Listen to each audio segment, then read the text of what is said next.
falakiyah yang diselenggarakan oleh apa tadi? LDK Pak. LDK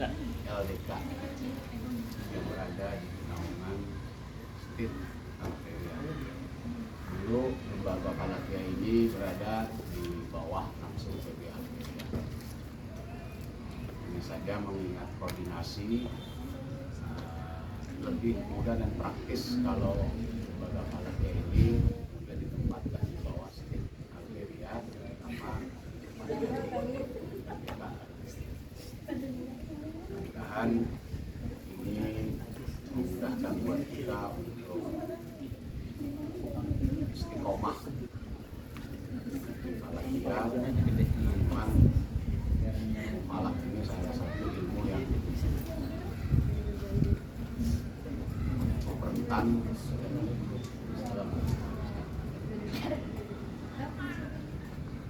dari kepunahan, dan itu sudah kita alami misalnya pada beberapa mata pelajaran yang terkait dengan falakiyah tapi mengacu bukan kepada hasanah keislaman seperti geografi dan astronomi. Itu sejatinya adalah materi-materi yang dipelajari dalam falakiyah. Hanya saja kita rupanya lebih senang mengacu kepada teori-teori geografi dan astronomi yang dikenalkan oleh barat. Kalau sebatas bicara tempat dan waktu, mungkin itu tidak akan mempengaruhi kita. Cuma persoalannya tempat dan waktu dalam Islam ini bukan sekedar tempat dan waktu, tapi juga menyangkut tentang sholat, menyangkut tentang batas-batas wilayah di mana kita harus menghadap ketika sholat yang kita kenal dengan sebutan kiblat. Soal waktu memang tidak masalah kalau untuk digunakan dalam kehidupan muamalah. Kita janjian dengan teman pukul 4 sore, itu nggak akan ngaruh dengan kehidupan ibadah kita. Tapi kalau menyangkut kapan kita sholat, maka mau tidak mau kita harus mengacu kepada ajaran kita sendiri, bukan justru mengacu kepada ajaran-ajaran yang datangnya dari barat yang notabene patut kita curigai ingin menjauhkan Islam dari ajaran. Beberapa kali saya sudah sering sampaikan tentang konsep maghrib dan masyriq, timur dan barat. Itu dalam Islam ada, patokannya pun jelas. Tapi rupanya kita menggunakan konsep teori timur dan barat masih mengacu kepada pemahaman mereka. Patokannya di Indonesia. Akhirnya ketika Lebaran seringkali kita ribut, ada yang sudah Lebaran, ada yang belum. Lagi ini persoalan kalau kita sudah Lebaran di Arab Saudi belum. Ini kan kacau nih hitungannya secara astronomi, terutama terkait dengan teori maghrib dan masyriq timur dan barat. Hari ini kita melanjutkan kajian falakiyah terkait dengan arah kiblat yang kemarin sudah kita mulai mengacu kepada kitab Sulamul Munajjat karangan Syekh Nawawi Al-Baghdadi. Beliau meskipun tinggal di Mekah, cuma beliau juga concern untuk memberikan arahan yang jelas tentang arah kiblat orang-orang Banten dan orang-orang Jawa itu seperti apa. Beliau sampaikan dalam kitabnya dan kemarin sudah kita ulas. Sekarang saya ingin lebih detail tentang konsep Imam Nawawi ketika memberikan arahan tentang arah kiblat.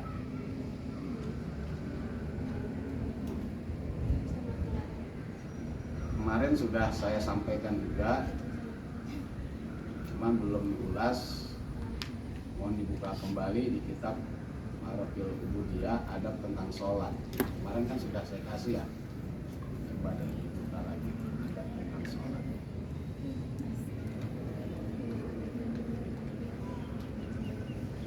Area sudah diberikan ke teman-teman itu. Yang yang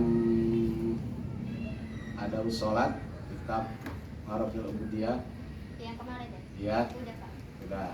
Nah, kita akan perkuat pemahaman kita tentang arah kiblat ini, terutama menurut pendapat Imam Ahmad.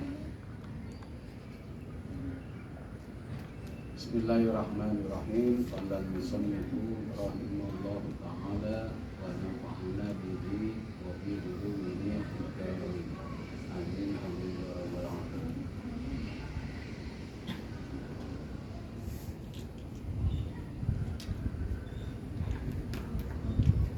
Coba dilihat ke baris keempat. 1, 2, 3, 4. Faidah faragta min taharatil hadas. Nah, dan seterusnya. Kemudian kata sarahnya Marofil Ubudiyah, fastaqbalil kiblah. Nah, baris keempat sudah ketemu.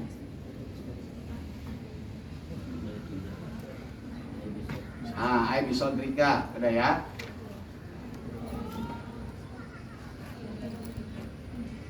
Adab sholat menurut Syekh Nawawi Albani tadi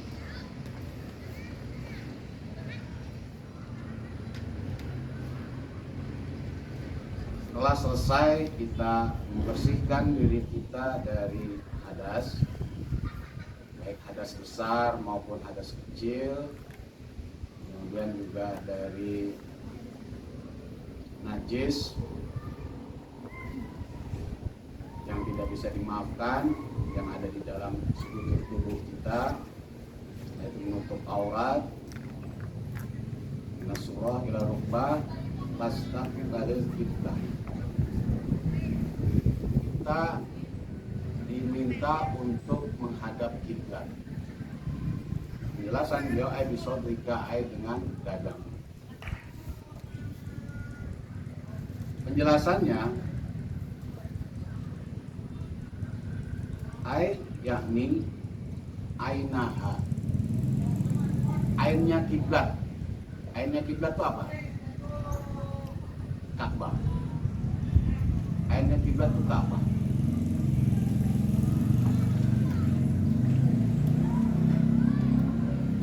Mutlakon hale mutlak.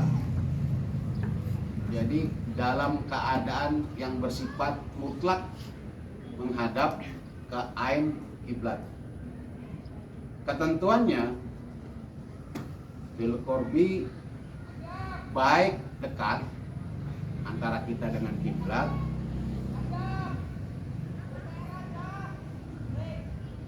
yakinan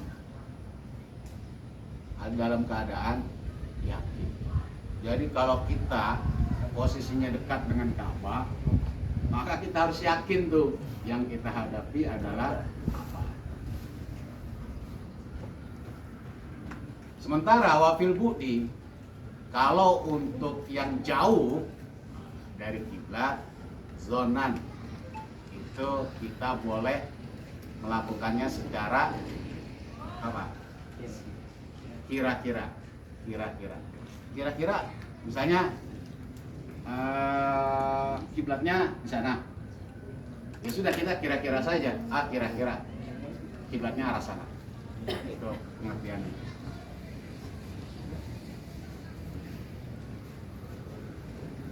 Wa indal imami Abi Hanifah, sekarang diperinci. Menurut Imam Abu Hanifah, at-tawajuh, kita itu menghadap, yakunu bijus imin qaidatin musalasin, yaitu menghadap dengan ketentuan yang telah ditetapkan dalam kaidah musallas. Kaidah musallas ini kalau dalam ilmu matematik disebut dengan trigonometri, segitiga bola. Itu satu cabang pengetahuan yang mempelajari tentang bagaimana menghitung 3 posisi antara kita yang ada di sini, kemudian Ka'bah yang ada di satu tempat, lalu dengan matahari yang ada di atas kita. Kita menjadikan 3 titik poin itu sebagai tawajuh, sebagai cara kita untuk menghadap ke kiblat.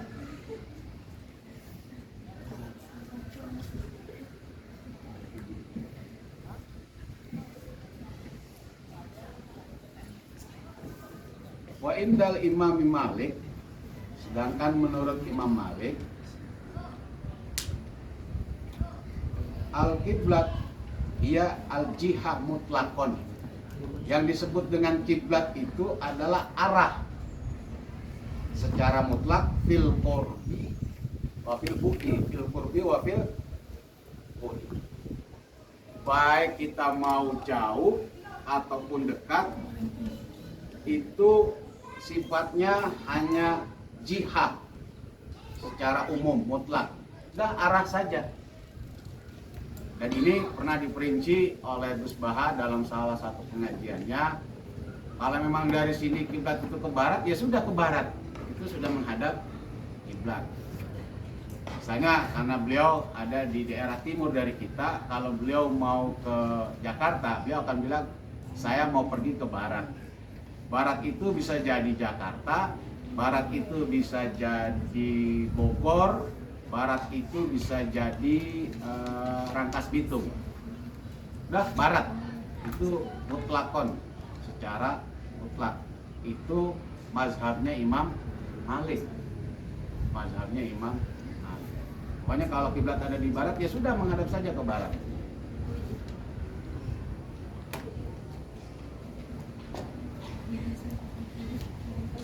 Wa indal Imam Ahmad. Nah, sekarang pendapat Imam Ahmad.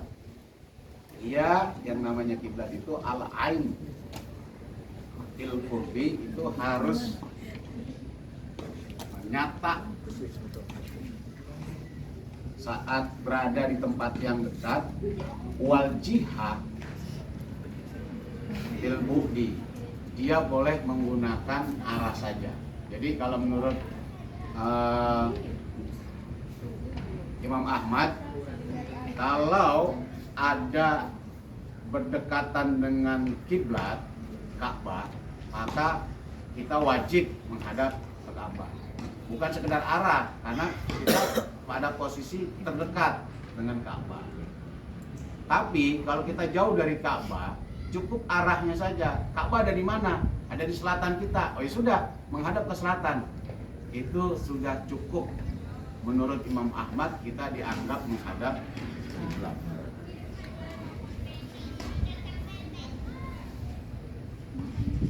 Wa huwa al-mutawassit.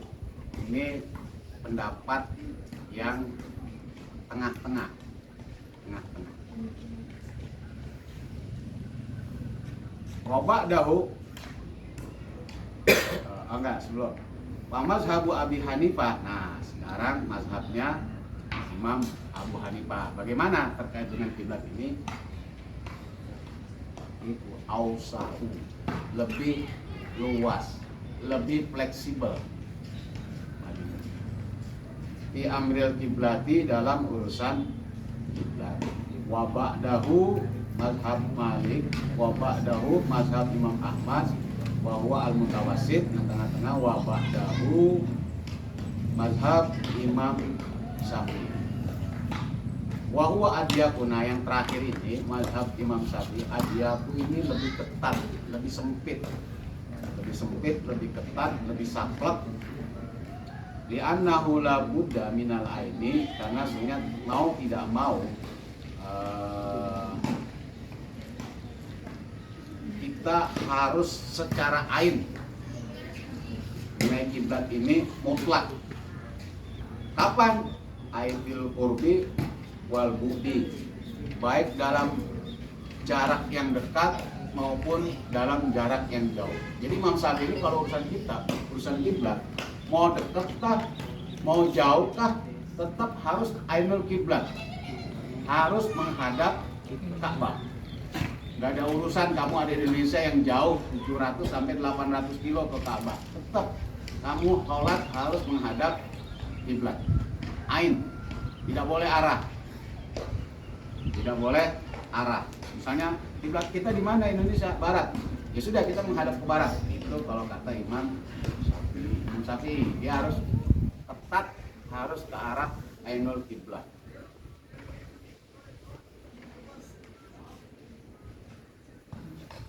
Nah, selanjutnya saya akan jelaskan bagaimana cara Syekh Nawawi Al-Bantani menentukan kiblat. Lihat di halaman selanjutnya 1, 2, 3, 4. Keempat pertengahan setelah intaha, jaza intaha. Summa idza aroda, kemudian jika seseorang menghendaki ma'rifata ainul kiblat, untuk mengetahui ainul kiblat di ahli Jawa, bagi orang Jawa ini Sunda orang. fal ya'lam, maka hendaklah ia mengetahui awalan terlebih dahulu. Orang Jawa yang ingin mengetahui arah kiblat, ini menurut Syekh Nawawi seperti apa? Khotol istiwa fil masrik wal maghrib. Hendaknya orang itu paham dulu garis khatulistiwa antara barat dengan timur. Dia harus paham dulu. Maksudnya khotol istiwa, saya sudah sering jelaskan, itu garis tengah. Kalau dalam ilmu geografi disebut dengan ekuator. Jadi kalau ada bumi bulat, maka garis tengah yang disebut dengan ekuator, bahasa Arabnya itu khotol istiwa, garis yang membelah antara utara di atas, selatan di bawah. Disebut khotol istiwa, garis itu membagi secara sama, ke atas 90 derajat, ke bawah 90 derajat, maka disebut dengan khotol istiwa. Jadi garisnya betul-betul harus presisi, ada di tengah, sama-sama 90 derajat.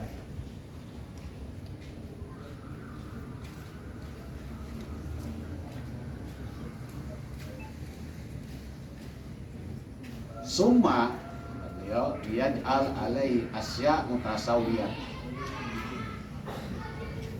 Coba katanya coba jadikan sesuatu yang sifatnya sama, mutasawiyah. Kalkulus seperti uang. Uang itu kan bentuknya bulat ya. Bulat.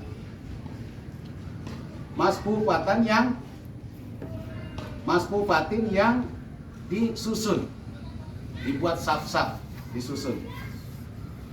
Min jihatil maghrib, dari arah barat, ila jihatil masrik, ke arah timur. Berapa? Bi arba'atin wasittina say'an, dengan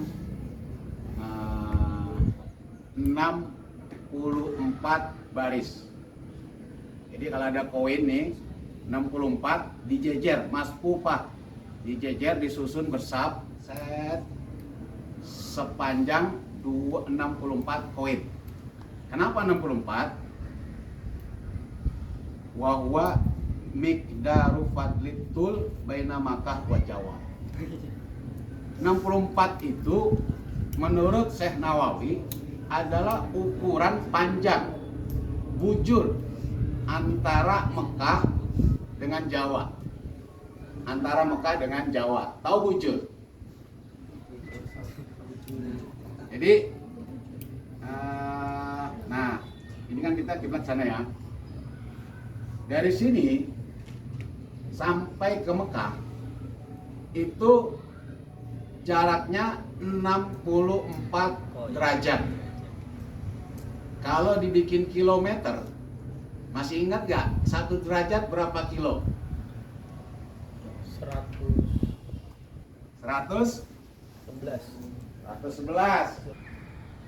Lintang utara dengan lintang selatan secara sama, istiwa itu sama. Ke sini 90 derajat, ke sini 90 derajat, maka disebut dengan istiwa. Atau kalau bahasa Inggrisnya mah disebut dengan ekuator. Nah, disebutnya garis ekuator. Kata Syekh Nawawi, bagaimana cara orang Jawa mengetahui arah kiblatnya? Gampang, ambillah koin, uang, fulus yang disusun pertama secara membujur sebanyak 64 koin. 64 koin. Ini 64. Kenapa Syekh Nawawi membuat 64 ini sebagai hitungan? Karena menurut beliau ini perwakilan dari derajat. Jarak antara, kalau misalnya di sini Ka'bah, di sini Indonesia, maka jarak dari Ka'bah ini bujurnya ke sini itu 64 derajat. 64 derajat kalau kita pahami, keliling bumi ini berapa derajat? 360. Lingkaran itu mau kecil mau besar 360 derajat ya. Nah, 360 derajat, matahari keliling nih selama 24 jam sehari semalam. Misalnya kalau berawal di sini maka dia akan berakhir di sini, itu 24 jam.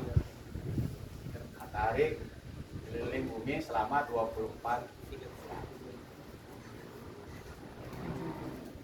Keliling bumi ini kilometernya itu 40.000 kilometer, ada yang bilang 40.008, 40.000 boleh kilometer. Untuk mengetahui berapa 1 derajat kalau dikonversi menjadi kilometer, maka caranya gimana? 40.000 dibagi 360, coba. Oke. 40.000 dibagi 360 berapa? Alim, apa Alim? Berapa? 100 berapa? Nah, kita anggap 111 aja ya. Kurang lebih 111 kilometer per derajat. Jadi kalau 64 km jarak kita dengan Ka'bah, berapa kilometer? Tadi ini dikali 64 berapa? 64 dikali 111 km. Itulah jarak kita dari sini ke Mekah. Karena beliau menghitungnya dari ini kan bujur, ini kan ini garis bujurnya, kalau kita lihat peta ini garis bujur kan begini. Nah, garis bujur ini tengahnya, lalu begini. Nah, jarak bujur dari Ka'bah ke Jawa itu 64 derajat. Maka ilustrasi Syekh Nawawi susun saja 64 koin. Cuma harus sama, kalau koinnya 500 semua gitu. Tersusun misalnya nih 64 koin. Anggaplah ini koinnya ada 64 ya, panjangnya 64. Oke, sudah. 64 koin membujur ya, dari timur ke barat atau dari barat ke timur, boleh. Summa liyaj'al min jihatil maghrib ila jihatil yamin masbufan biwahidin wa isri. Sekarang kita menghitung, kalau ini tengahnya ya, ini titik nolnya ya misalnya. Dari sini ke sini itu 64. Kemudian lintang Ka'bah itu ada di 21 derajat. Maka disusunlah nih 21 koin gitu tuh. Jadi disusun sebanyak 21 koin. Ini anggap koinnya 21 ya. Ini teori musalas, masuk ya? Oke. Tadi kasih tahu Kang Rosid, siap-siap nanti.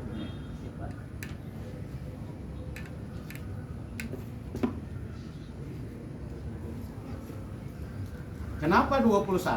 Wa huwa ardu makkatin min khatil istiwa. Karena itu jarak derajat dari garis khatulistiwa. Itu dari garis khatulistiwa ditarik ke Ka'bah itu derajatnya 21 derajat. Maka disusunlah koin sebanyak 21 derajat sebagai ilustrasi dari posisi Mekah dari garis khatulistiwa. Selanjutnya wal yaj'al jihatal masrik ila jihatil yasar masbukan bisinta. Nah, sekarang bikin lagi koin, susunan koin sebanyak 6. Nah, ini 6 koin misalnya. Saya sebut 6 koin lah, 6 koin. Kalau mau dipraktekkan silakan, mau pakai kelereng, gundu, pakai uang silakan. Susun 64 membujur antara maghrib dengan masyrik atau timur dan barat, lalu 21 ke arah utara, lalu 6 ke arah selatan. Kenapa 6 ke arah selatan? Wa huwa miqdaru ardi Jawa, karena itu ukuran lintang Jawa. Kita ini ada di lintang 6 derajat. Kita ini kalau lihat peta, maka kita ada di posisi lintang 6 derajat. Summa khoto, kemudian garis. Nah, beliau nih, summa khoto, kemudian garis min akhir sita ila akhiril wahid wal isrin. Padhalika mailul kiblah wa hadhi suratu. Kata Syekh Nawawi, kemudian buat garis. Buat garis antara ujung yang 6 ini, akhir yang 6 ini dengan akhir yang 21. Maka akan tercipta satu garis seperti ini. Nah, inilah yang disebut oleh Imam atau Syekh Nawawi itu mailul kiblat. Inilah condongnya kiblat. Jadi kalau ini ke arah barat murni, ini barat sejati, maka kita harus miring seperti ini. Ini yang disebut dengan teori trigonometri. Ini trigonometri. Jadi posisi kita, lintang kita, kemudian dengan lintang Mekah, lalu kita tarik garis bujur yang ada di khatulistiwa antara timur dengan barat. Ini koinnya 64, ini koinnya 21, ini koinnya 6. Lalu di akhir ujung koin 6 dengan ujung koin 21 ditarik garis. Inilah yang disebut dengan mailul kiblat. Jadi jangan ke arah barat. Berapa barat ininya? Barat berapa derajatnya?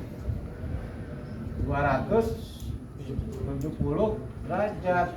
Selatan 180 derajat. Timur 90 derajat. Utara 0 atau 360 derajat. Jadi makanya pembahasan kemarin kata Syekh Nawawi, kita harus berpaling tuh, berpaling ke arah kanan dari garis khatulistiwa. Jadi jangan begini, tapi begini.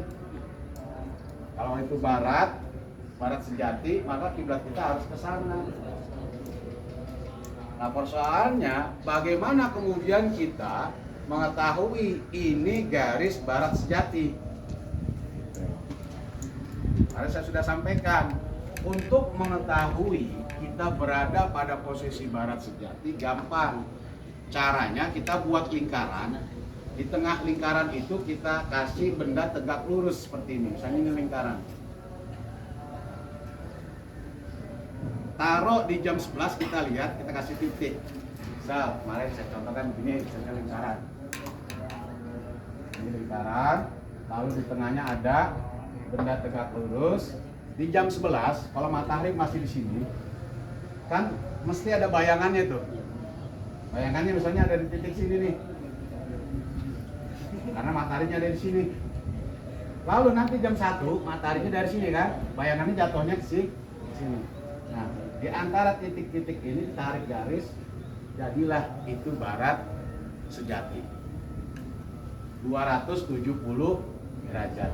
Berarti kalau udah ketemu barat sejati, ini barat, ini timur, berarti kita harus mengsong kiblat kita dari sini ke sini. Sesuai dengan gambar. Itu cara Syekh Nawawi yang lahir pada tahun 1805. Kalau tidak salah sampai wafat pada tahun 97 kalau tidak salah. Sebelum beliau masih merasakan ledakan Gunung Krakatau. Tahun berapa Gunung Krakatau? 1888. Penentuan Greenwich sebagai bujur nol itu tahun 18 berapa? 1884. Beliau menulis kitab ini jauh sebelum ada persetujuan Greenwich. Jadi belum ada tuh seperti geografi yang kita pelajari bahwa Greenwich menjadi prime meridian sebagai bujur utama. Ini namanya bujur utama yang berbelah antara timur dengan barat. Kalau utara selatan ekuator disebut dengan Khatul Istiwa. Di sini disebut barat, di sini disebut timur. Karena Indonesia adanya di timur, maka disebut bangsa timur. Karena Amerika adanya di barat, maka disebut bangsa barat. Jadi barat dan timur itu patokannya adalah Greenwich. Misalnya gini, kita udah tahu misalnya ini barat, ini timur, ini mana berarti? Ini barat, ini timur, itu mana? Utara, mana utara?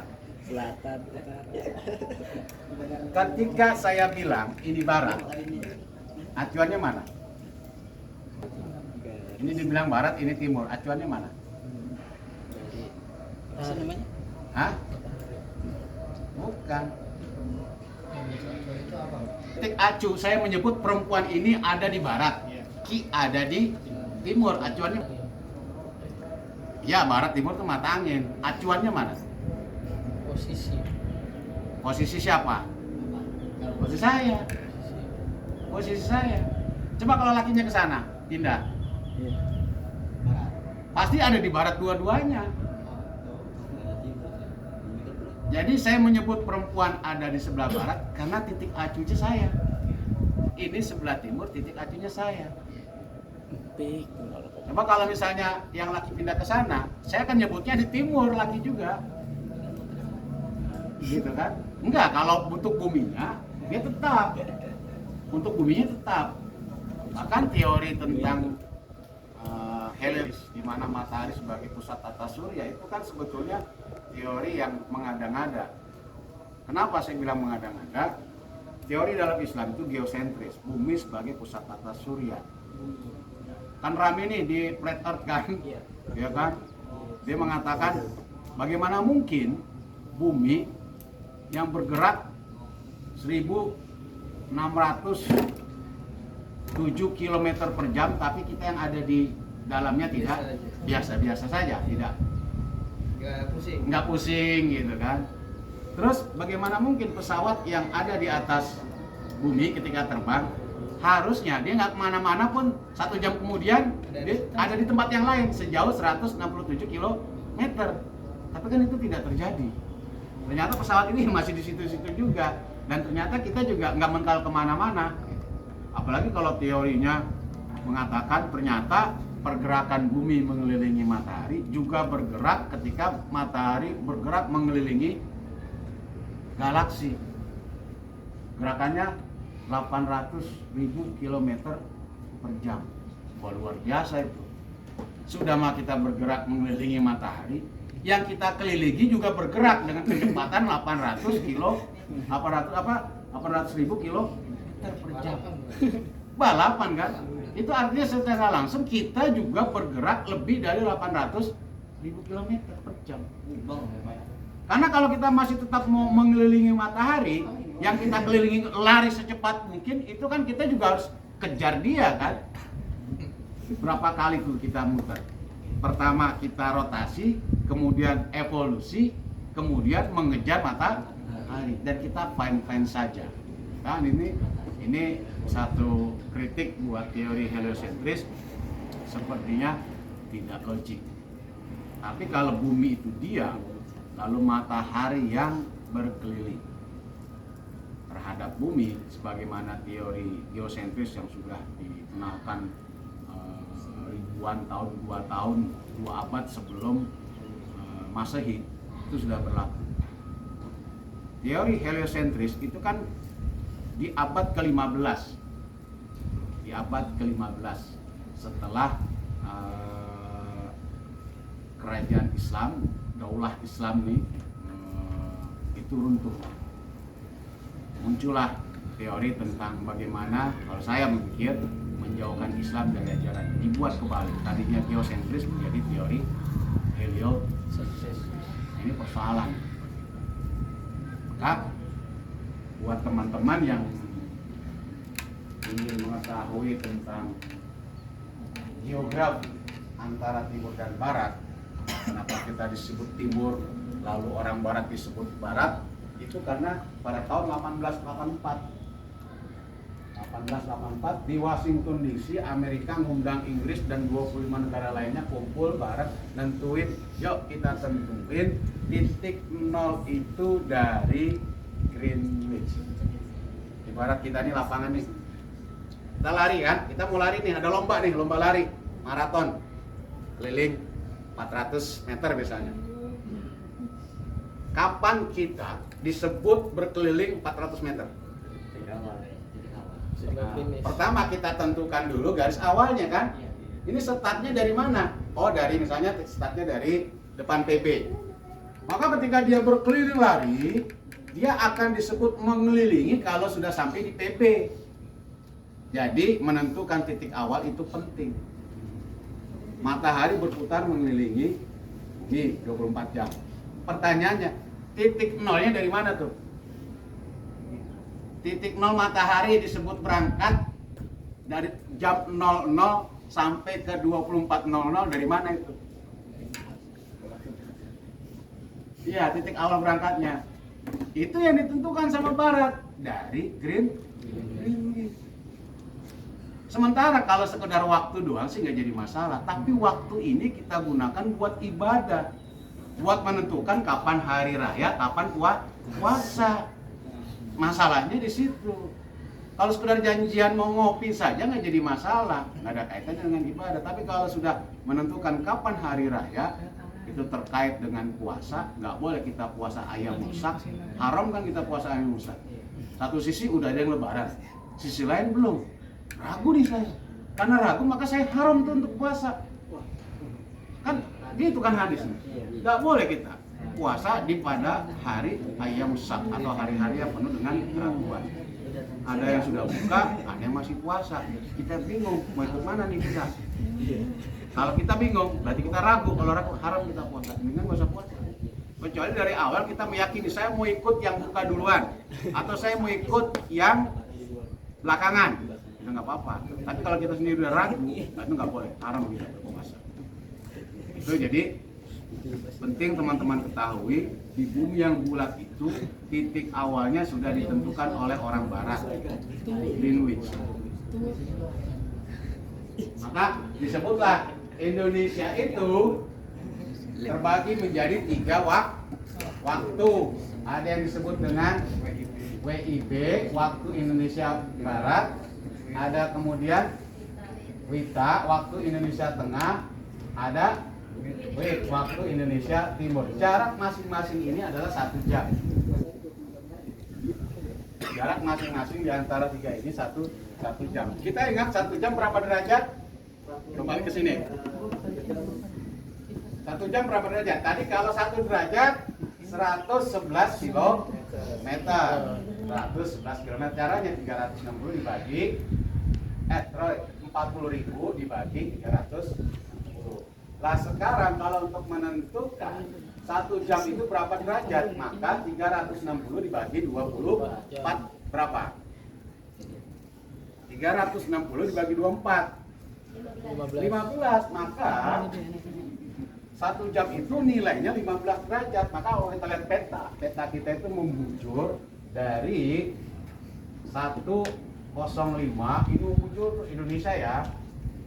Ini 15 derajat, ini 15 derajat, ini 15 derajat. Berapa jumlahnya? 45 derajat. Makanya membujur itu perbedaannya dibagi 3 jam WIB, WITA dan WIT. Maka setiap derajat, kapan kita beda waktu dengan wilayah lain? Barat ini beda waktunya di mana? Dihitung lagi di mana? Di Surabaya. Apa? Surabaya masih masuk. Bali. Di Bali.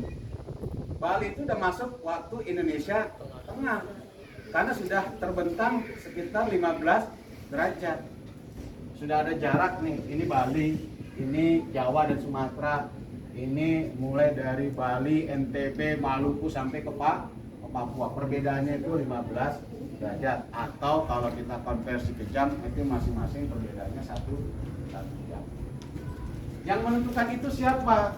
Yang menentukan ya Greenwich ini titik nolnya. Maka kalau kita cek di Google, Frank Meridian yang terletak di Inggris itu menjadi titik acuh. Dulu pernah diprotes sama orang Prancis. Utusan dari Prancis bilang, kok Greenwich yang jadi titik nolnya? Saya punya menara Eiffel. Itu kan keajaiban dunia. Orang kenal menara Eiffel. Kenapa nggak itu aja yang jadi titik nolnya?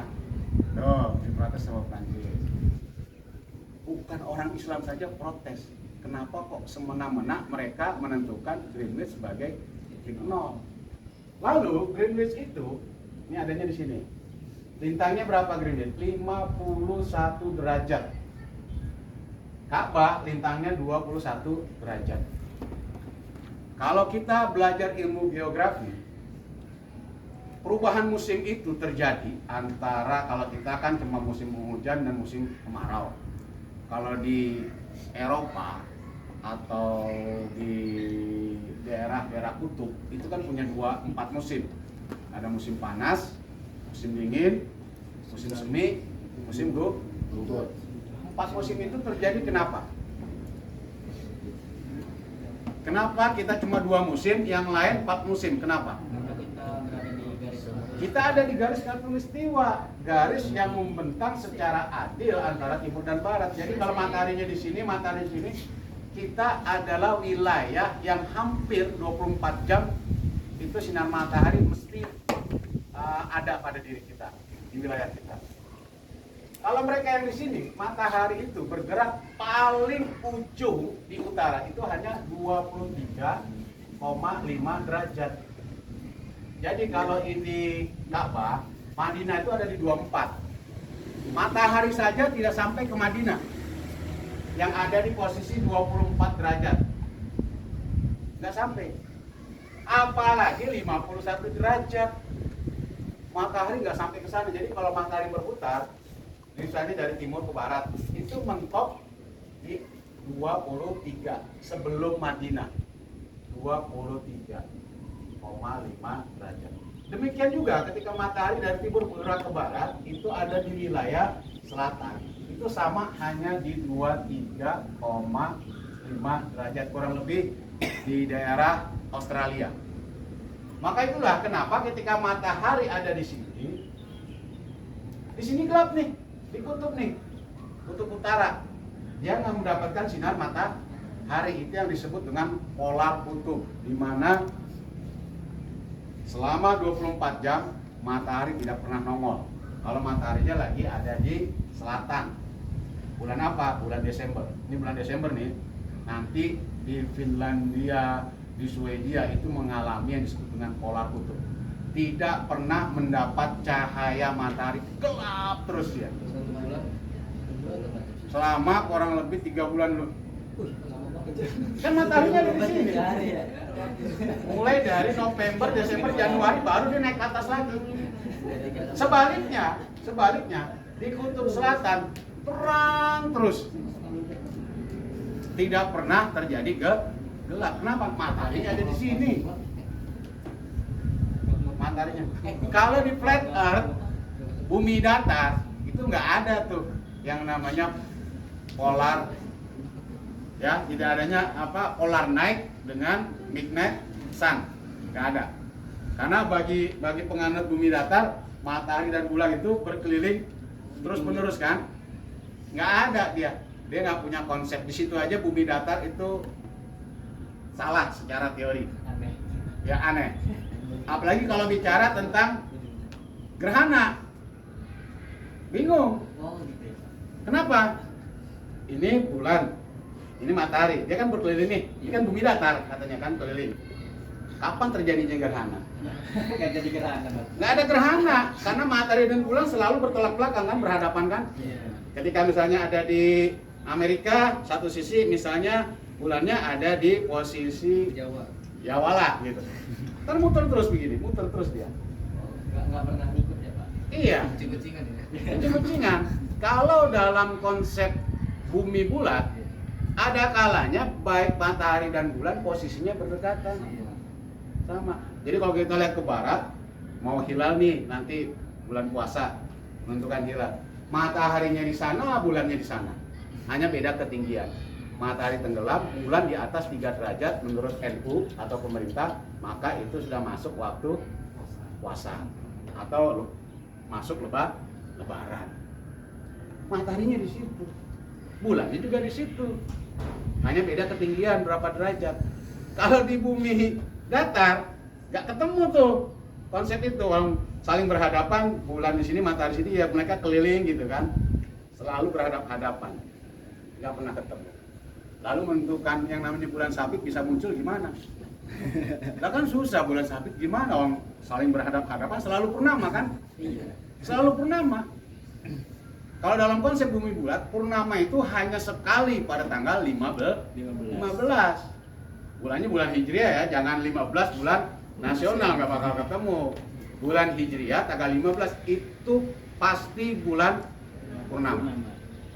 Saat matahari dan bulan berhadap-hadapan atau istiqbal. Itu konsep bulan purnama. Maka tidak akan ditemukan di dalam konsep flat earth atau penganut bumi datar. Nah, kalau teman-teman sudah bisa memahami, itu kan pasti curiga. Ada apa? Kok negara yang tidak mewakili sinar matahari ada di lintang 51 derajat itu yang ditetapkan sebagai titik nol acuan matahari.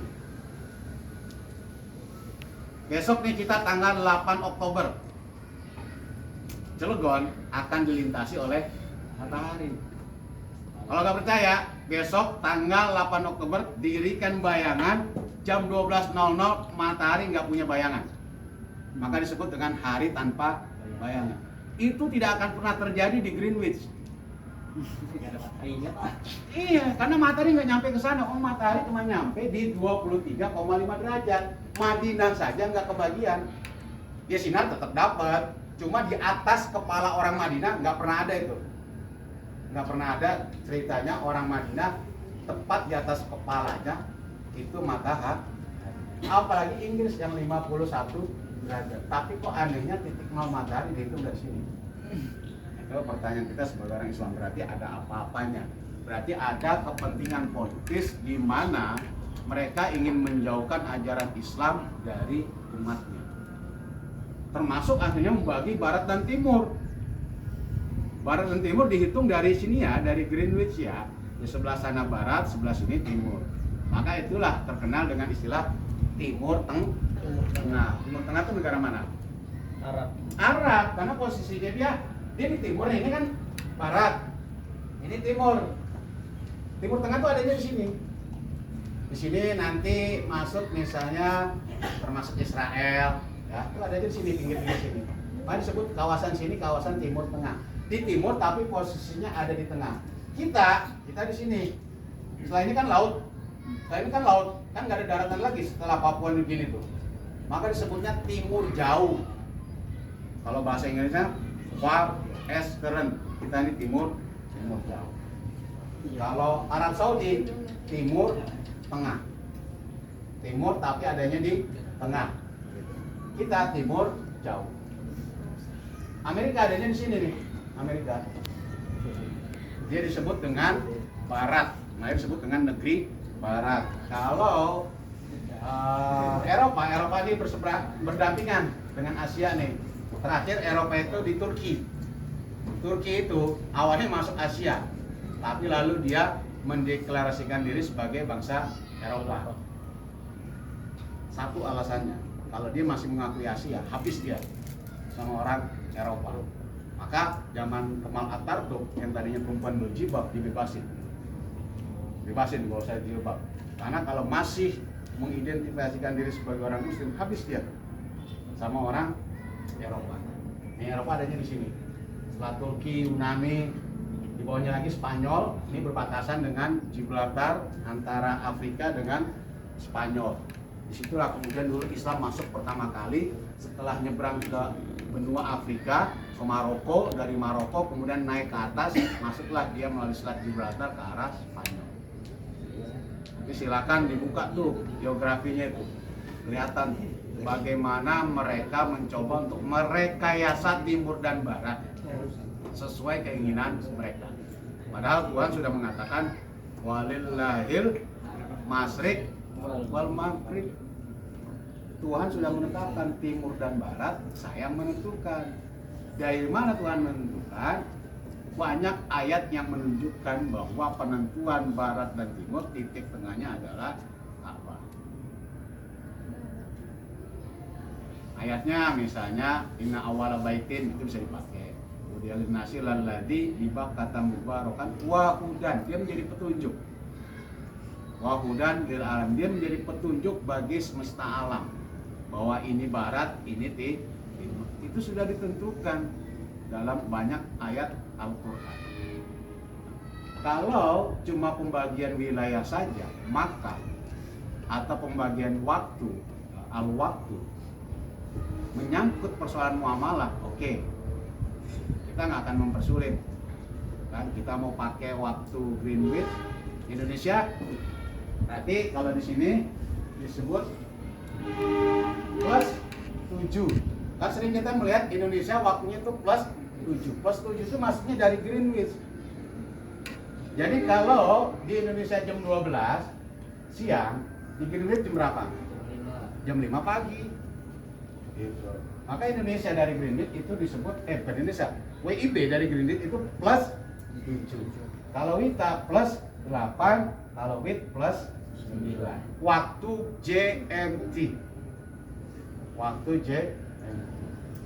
Jadi kalau kita mau konversi waktu, sekarang Indonesia sekarang di Banten jam 7. Berapa di Greenwich? Jam 5. Berapa di Mekah? 4 ya, Pak. Hah? Iya, berarti jam kita jam 12 nih. Di Banten jam 12. Di Mekah jam berapa? Hah? Jam 7 tambah 14. Kita jam 12 siang nih. Di Mekah jam berapa? 8 lah. Mundur ya, Pak ya? Lah iya, kan duluan kita. Matahari kan terbitnya kan dari sini. Matahari kan terbit dari sini nih kan. Indonesia dulu lebih terang kan. Ketika Indonesia jam 12 siang, maka di Arab Saudi itu masih jam 8 pagi. 4 jam kemudian baru matahari ada di atas Mekah. Gitu. Itu kalau untuk sekedar ngukur gitu aja sih monggo, nggak jadi masalah.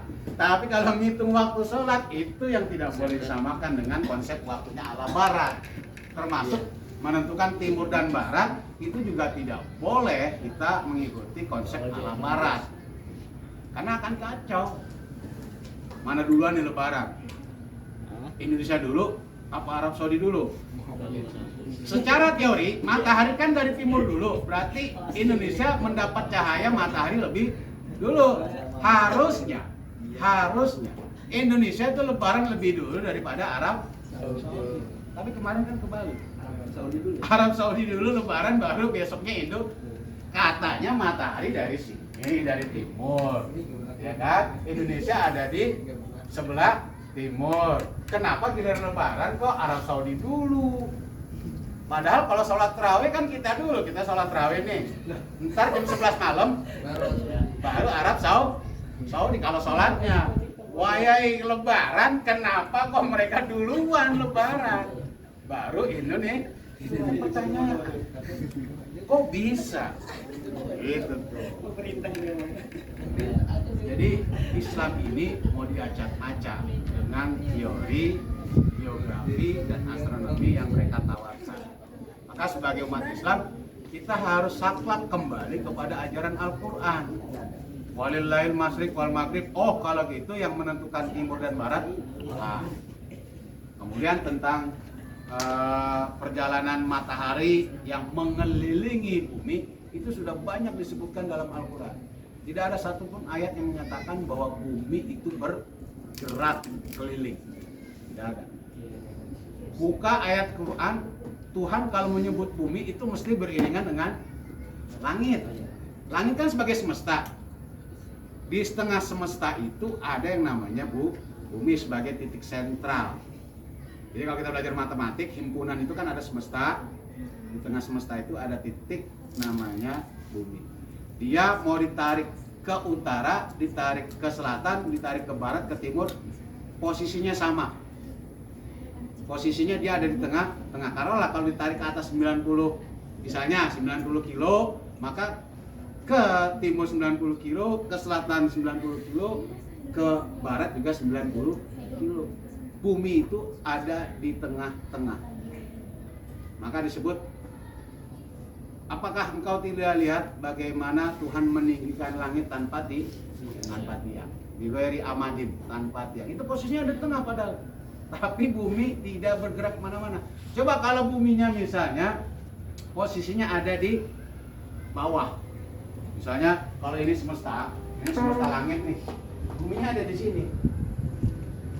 Padahal Allah mengatakan summastawa semuanya nih, bumi ini ditaruh di tengah, mau ke sini sama, panjangnya ke sini sama, itulah Allah arsistawa. Allah sudah membuat satu garis istiwa, satu garis tengah, kemanapun bumi dihitung, ke ujung langit ini jaraknya sama. Cuma kan kadang-kadang kita ini karena terjadi penafsiran, istawa itu akhirnya apa? Diartikan sebagai kemudian Allah bersemayam di atas arsy. Padahal arsy itu pusat perintah Tuhan. Dari sini kemudian bumi ditempatkan, diukur kemana aja istawa. Sama. Mau kiri, kanan, atas, bawah, depan, belakang, itu kalau ditarik benangnya sampai ke ujung langit itu istawa. Sama. Tapi orang mengartikan itu kemudian Allah bersemayam di atas. Istawa itu bersemayam.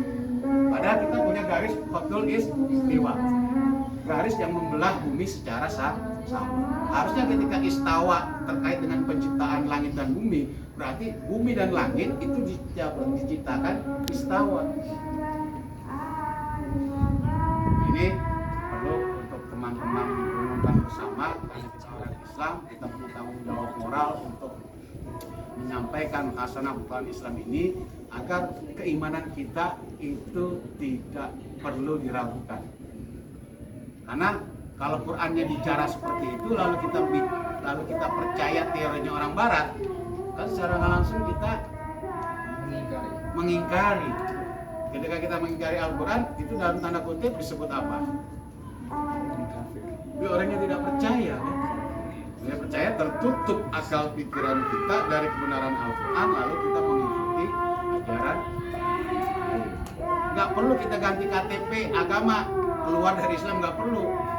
Agama boleh di KTP Islam, tapi keyakinan kita tentang teori penciptaan ini kiblahnya Barat.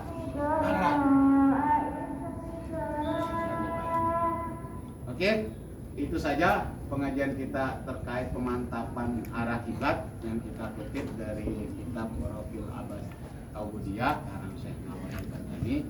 Beliau juga sudah memberikan ilustrasi tentang bagaimana kita mencari arah kiblat dengan cara menyusun koin 64 bujur, kemudian lintangnya 21 untuk lintang Mekah, kemudian lintang 6 derajat untuk lintang Jawa, lalu tarik garis antara akhir lintang Jawa dengan ketemu dengan lintang Ka'bah, maka akan tercipta garis miring seperti itu, mile.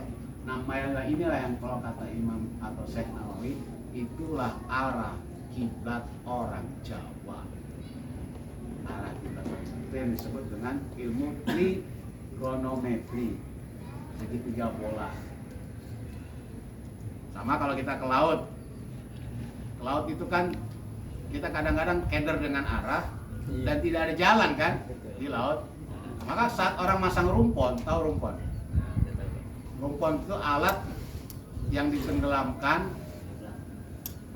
untuk menjadi tempat ikan. Rumpon. Nah, kalau kita buang rumpon, kita harus punya 3 titik tuh. Jangan laut kan nggak ada patokannya. Main buang aja, besok mau mancing gimana rumpon kita nih? Nggak bakal ketemu. Harus ada 3 titik. Sana misalnya Gunung Santri, sana Pulau Panjang. Lalu sana apa? Harus lurus tuh. Kalau sananya misalnya taruhlah PLTU Jawa 7. Nah, titik yang membuat garis antara Gunung Santri, Pulau Panjang Jawa 7 itulah titik rumpon. Jadi walaupun kita tidak tahu, kita bisa kira-kira pas kita nyampe, udah lurus belum dengan Gunung Santri? Udah. Lihat ke belakang, Pulau Panjang lurus nggak? Lurus. Lihat ke sana, lurus nggak? 3 titik itu menjadi acuan kita. Oh, disitulah titik rumpon. Namanya ilmu trigonometri. Ada 3 bidang yang menjadi titik acuan kita untuk menetapkan satu ukuran. Oke, itu yang bisa saya sampaikan untuk pengajian kali ini. Barangkali ada hal yang ingin ditanyakan, monggo. Kalau tidak ada, kita bisa tutup pengajian ini.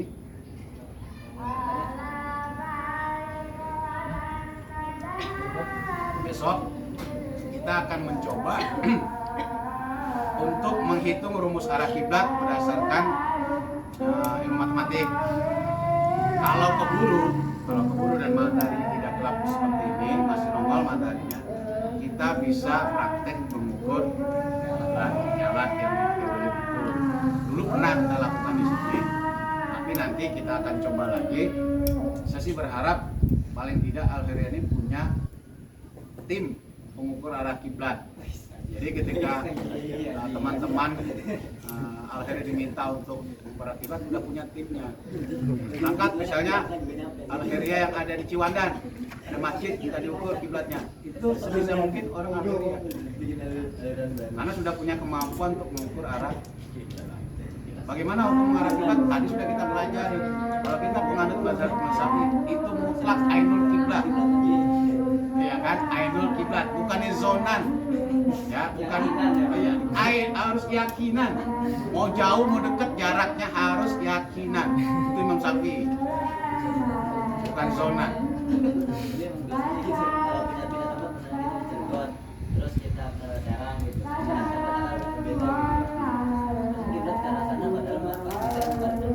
Iya, kadang-kadang kita disorientasi dengan mata angin. Disorientasi. Saya aja dari Bojonegara ke Masjid Agung aja.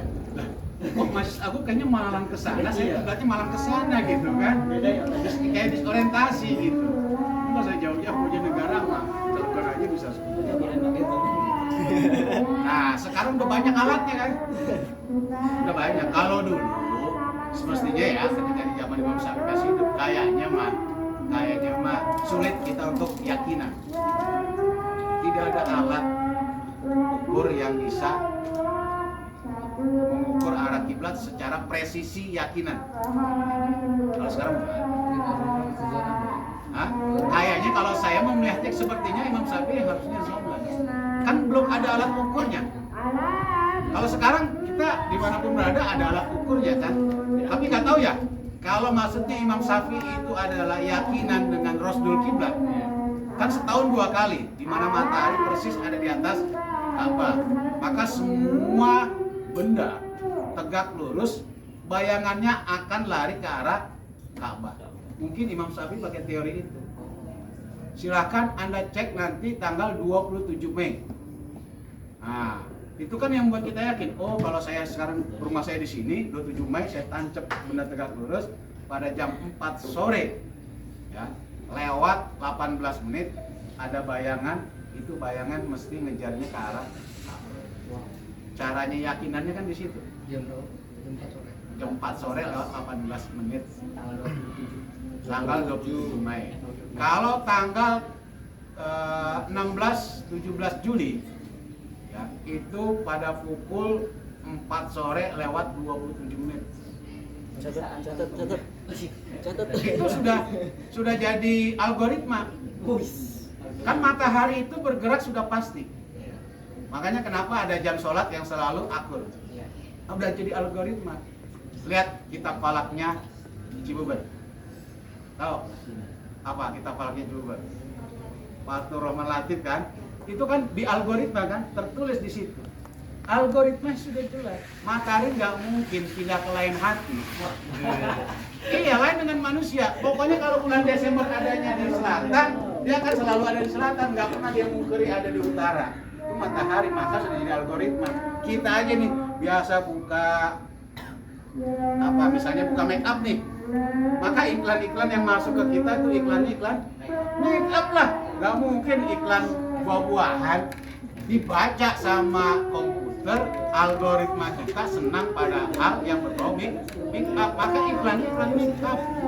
Matahari itu udah jadi algoritma. Maka sok kalau kita buka hal yang tidak baik, iklannya itu pasti hal yang tidak baik. Karena disesuaikan sama yang usernya. Kalau usernya buka make up, pasti iklannya itu di TikTok ya iklannya make up. Kita lagi buka nih, sekali aja buka motor nih. Sekali aja buka motor. Saya belakangan ini lagi buka misalnya Xiaomi nih. Itu iklan Xiaomi masuk terus kan di Facebook ada Xiaomi. Saya buka Google ada Xiaomi. Kita dibaca, itu baru sekali aja sudah terbaca algoritma kita. Apalagi rutin selamanya kita buka itu. Matahari ini rutin. Selamanya Desember itu matahari ada di selatan.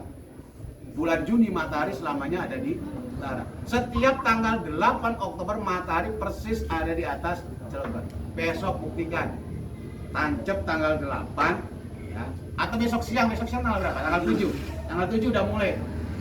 Pokoknya ketika tidak ada bayangan itu jam 12 siang.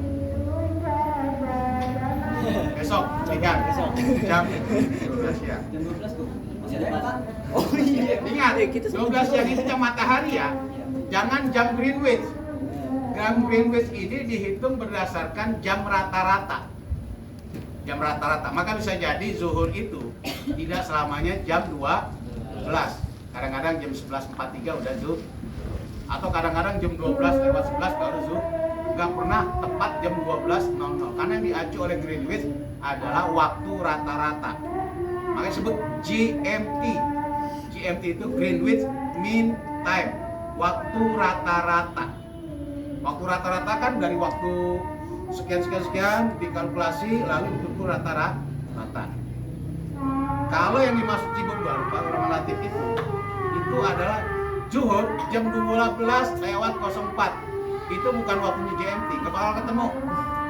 Kok Cibuber zuhur jam 12:04 ya. Padahal jam menunjukkan 11:50 sudah jangan disamain sama jam tangan kita. Itu jam Greenwich acuannya. Makanya kita dibohongin. Jam 11.50 udah beduk. Cibuber bilang jam 12.04. Itu disebut ya waktu apa? Kalau Cibuber bilang waktu apa? Waktu istiwa. Waktu ketika matahari ada di atas kepala. Maka ketika matahari di kepala itu waktu jam 12.00. Tinggal tambahin 2 menit waktu zawal, 2 menit waktu ikhtiar. Hati-hati. Kan kita sholat zuhur kan matahari di atas kepala nggak boleh sholat, haram kan? Tunggu zawal. Zawalnya itu setengah lingkaran matahari. Setengah lingkaran matahari itu umurnya 2 menit. Jadi jam 12 lewat 2 2. Lalu 2 menit lagi apa? Kok Cibuber 12.04, yang 2 menit itu waktu ikhtiar. Hati-hati, mok-mokan gulem, kita nggak tahu itu waktunya matahari sudah zawal. Udah, tambahin 2 menit lagi, 12.04. Maka selamanya Cibuber pakai waktu 12.04. Itu waktu istiwa. Jangan pakai gunakan waktu green, nggak bakal ketemu. Ya kita, kadang-kadang lebih kan? Iya, bakal ketemu. Oke, assalamualaikum warahmatullahi wabarakatuh. Waalaikumsalam warahmatullahi Jam 2 nomornya.